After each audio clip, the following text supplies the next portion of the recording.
Hello everyone, in this lecture we are going to learn about frequency response of RC coupled transistor amplifier. हम लोग RC coupled transistor amplifier का frequency response को देखेंगे। तो frequency response की बात करें तो यहाँ पे देखिए तीन रेंज है, at low frequency less than 50 हर्ज, एक है आपका ग्रेटर देन 20 किलो हर्ज और एक है 50 हर्ज से 20 किलो हर्ज।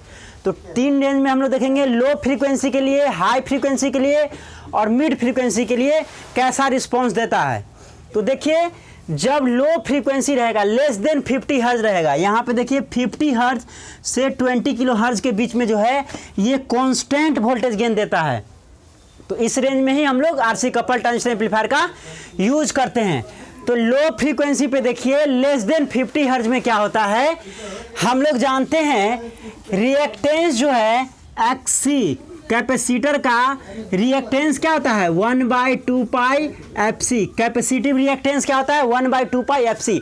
अगर एफ का वैल्यू सपोज कीजिए बहुत लो है, एफ का वैल्यू लो होगा तो ओवरऑल वैल्यू क्या हो जाएगा, एक्सी का वैल्यू, एक्सी का वैल्यू क्या होगा वेरी हाई, बहुत हाई हो जाएगा, बहुत हाई हो जाएगा। अगर कैपेसिटिव रिएक्टेंस बहुत ही हाई होगा तो क्या होगा, सिग्नल फ्लो नहीं कर पाएगा, सिग्नल अच्छे से फ्लो नहीं कर पाएगा। तो देखिए at low frequency less than 50 हर्ज, 50 हर्ज में क्या होता है the reactance of coupling capacitor. जो कपलिंग कैपेसिटर यूज किया जाता है पहले स्टेज के आउटपुट को दूसरे स्टेज के इनपुट से कनेक्ट करने के लिए, coupling capacitor CC is quite high, वो हाई हो जाएगा। यहाँ पे देखिए क्योंकि एफ का वैल्यू लो होगा तो कैपेसिटिव रिएक्टेंस क्या होगा, बहुत ही हाई हो जाएगा। And hence very small part of the signal will pass from one stage to the next stage. और क्या होगा, बहुत कम सिग्नल जो है पास कर जाएगा पहले स्टेज से दूसरे स्टेज पे, क्योंकि कपलिंग कैपेसिटर का रिएक्टेंस क्या होगा, कैपेसिटिव रिएक्टेंस हाई होगा। अब देखिए एक और रीजन है, मोर ओवर सी जो इमीटर बाईपास कैपेसिटर यूज होता है, emitter bypass capacitor can not shunt the emitter resistance. जो इमीटर रेसिस्टेंस हम लोग यूज करते हैं, आप सर्किट में देखेंगे इस तरह से इमीटर रेसिस्टेंस नीचे में रहता है और उसके बगल में सी लगा रहता है। तो लो फ्रीक्वेंसी होने के कारण क्या होता है, ये शंट नहीं कर पाता है, इधर से आपका एसी करंट फ्लो नहीं कर पाता है, शंट नहीं कर पाता है। Shunt the emitter resistance R effectively can not shunt नहीं कर पाता because of its large reactance, क्योंकि इसका रिएक्टेंस लार्ज होगा, लो फ्रीक्वेंसी होगा तो रिएक्टेंस लार्ज होगा, और रिएक्टेंस लार्ज होने के कारण क्या होता है, ये जो आर ई है इसको शंट नहीं कर पाता है। तो शंट नहीं कर पाएगा तो क्या होगा, वोल्टेज एम्प्लीफिकेशन में गेन क्या होगा, लो गेन प्रोड्यूस करेगा।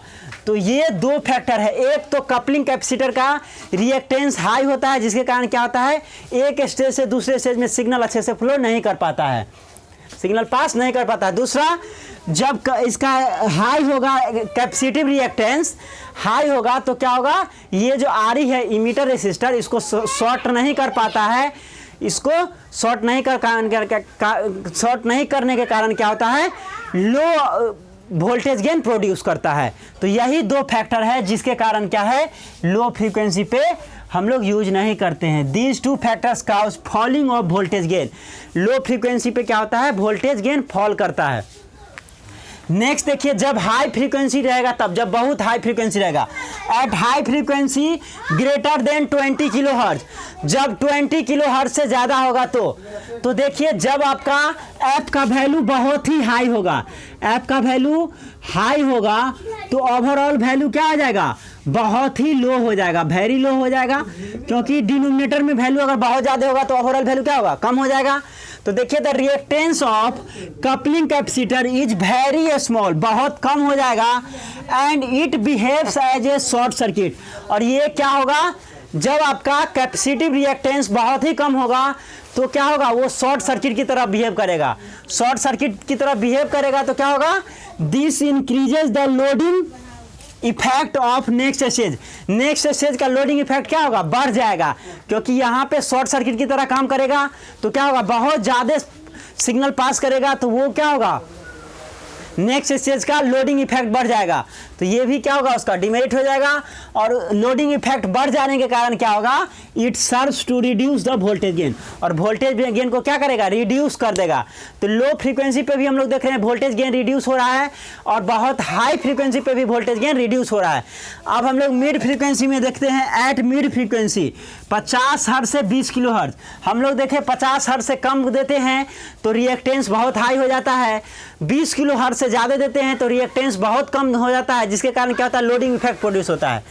इस रेंज में जो है 50 हर्ट्ज से 20 किलो हर्ट्ज में वोल्टेज गेन जो है एम्पलीफायर का वो कांस्टेंट होता है। देखिए यहाँ पे ये आपका फ्रीक्वेंसी रिस्पॉन्स है आरसी कपल्ड का, यहाँ पे देखिए 50 हर्ट्ज और 20 किलो हर्ट्ज, इस बीच में जो है ये कांस्टेंट वोल्टेज गेन प्रोड्यूस करता है, कांस्टेंट वोल्टेज गेन प्रोड्यूस करता है। तो हम लोग आरसी कपल्ड ट्रांजिस्टर एम्पलीफायर का इसी रेंज में यूज करते हैं, और इसका क्या होता है, ऑडियो फिडेलिटी बहुत अच्छा होता है इस रेंज में। नेक्स्ट हम लोग एडवांटेज देखते हैं, आरसी कपल्ड ट्रांजिस्टर एम्पलीफायर का क्या एडवांटेजेज है। तो देखिए, it has excellent frequency response, इसका फ्रीक्वेंसी रिस्पांस जो है एक्सीलेंट है। किस रेंज में, 50 हर्ट्ज से 20 किलो हर्ट्ज, बहुत बड़ा रेंज होता है। इस रेंज में फ्रीक्वेंसी रिस्पांस इसका एक्सीलेंट है, क्योंकि कांस्टेंट वोल्टेज गेन देता है। The gain is constant over the audio frequency range, ये जो 50 हर्ट्ज से 20 किलो हर्ट्ज है, इस रेंज में कांस्टेंट फ्रीक्वेंसी देता है, ये कांस्टेंट गेन देता है। Which is the reason of most important for speech music etc. ये जो रेंज है 50 हर्ट्ज से 20 किलो हर्ट्ज, इसी रेंज में आप म्यूजिक स्पीच देते हैं। हम लोग जो ह्यूमन बीइंग है वो 20 हर्ट्ज से 20 किलो हर्ट्ज में ही सुनते हैं, या स्पीच सुनते हैं, म्यूजिक सुनते हैं, या बोलते हैं, कोई बोल रहा है वो सुनते हैं। तो ये बहुत ही इंपॉर्टेंट है हम लोगों के लिए ये रेंज, और इस रेंज में वोल्टेज गेन कांस्टेंट होता है। तो ये एक्सीलेंट ऑडियो फिडेलिटी होता है इस रेंज में। नेक्स्ट दूसरा एडवांटेज क्या है, it has low cost since it employs resistance and resistors and capacitor which are cheap. इसका कॉस्ट जो होता है बहुत ही कम होता है। कॉस्ट क्यों कम होता है, क्योंकि हम देखे हैं आरसी कपल्ड ट्रांजिस्टर एम्पलीफायर में रेसिस्टर और कैपेसिटर ही लगा रहता है, और रेसिस्टर और कैपेसिटर का कॉस्ट बहुत ही कम होता है। 1 रुपया में आपको एक रेसिस्टर मिल जाएगा, 1 रुपया में आप अगर ज़्यादा अमाउंट में परचेज करते हैं तो 2-3 रेसिस्टर 1 रुपया में मिल जाएगा। तो इसका कॉस्ट बहुत ही कम होता है, तो ये इसका एडवांटेज हो गया। और क्या है, circuit is very compact as the modern resistors and capacitors are small and extremely light. इसका जो है आरसी कपल्ड ट्रांजिस्टर एम्पलीफायर का सर्किट बहुत ही कॉम्पैक्ट होता है, छोटा होता है, क्योंकि मॉडर्न रेसिस्टर और कैपेसिटर जो है वो लाइट वेट होता है, उसका वजन बहुत ही कम होता है और स्मॉल साइज का होता है। स्मॉल साइज होने के कारण और लाइट वेट होने के कारण ये कॉम्पैक्ट होता है। तो ये भी क्या हो गया, आरसी कपल्ड ट्रांजिस्टर एम्पलीफायर का एडवांटेज हो गया। अब हम लोग डिसएडवांटेज देखेंगे, इसका डिसएडवांटेज क्या है।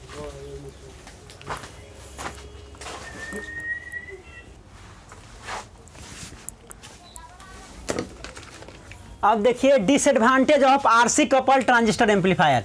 डिसएडवांटेज की बात करें तो the RC coupled amplifier have low voltage and power gain. RC coupled transistor amplifier का क्या होता है, लो वोल्टेज और पावर गेन होता है। ये कांस्टेंट वोल्टेज गेन प्रोवाइड करता है मिड फ्रीक्वेंसी रेंज में, लेकिन इसका वोल्टेज गेन क्या होता है, कम होता है, और पावर गेन भी कम होता है। They have tendency to become noisy. इसका क्या होता है, आरसी कपल्ड ट्रांजिस्टर एम्पलीफायर जो है वो नॉइज प्रोड्यूस करता है, नॉइजी होता है विथ एज। मीन्स जैसे जैसे ये पुराना होगा instrument, RC coupled transistor amplifier जैसे जैसे पुराना होगा ये नॉइजी होते जाएगा, नॉइज प्रोड्यूस करेगा। पार्टिकुलरली इन मॉइस्ट क्लाइमेट, जहाँ पे मॉइस्ट क्लाइमेट है, नमी है, वातावरण में नमी है, वहाँ पे क्या होगा, ये नॉइज प्रोड्यूस करता है। और तीसरा क्या है, impedance matching is poor. RC coupled transistor amplifier का इम्पीडेंस मैचिंग बहुत ही पुअर है। सबसे अच्छा इम्पीडेंस मैचिंग किसका है, ट्रांसफार्मर कपल्ड ट्रांजिस्टर एम्पलीफायर का। तो आरसी कपल का इम्पीडेंस मैचिंग पुअर है। ये एज के साथ जैसे जैसे पुराना होता है ये नॉइज प्रोड्यूस करता है, पार्टिकुलरली मॉइस्ट क्लाइमेट में जहाँ नमी है वातावरण में, और इसका वोल्टेज गेन और पावर गेन लो होता है। Thank you for watching this video. Thank you so much.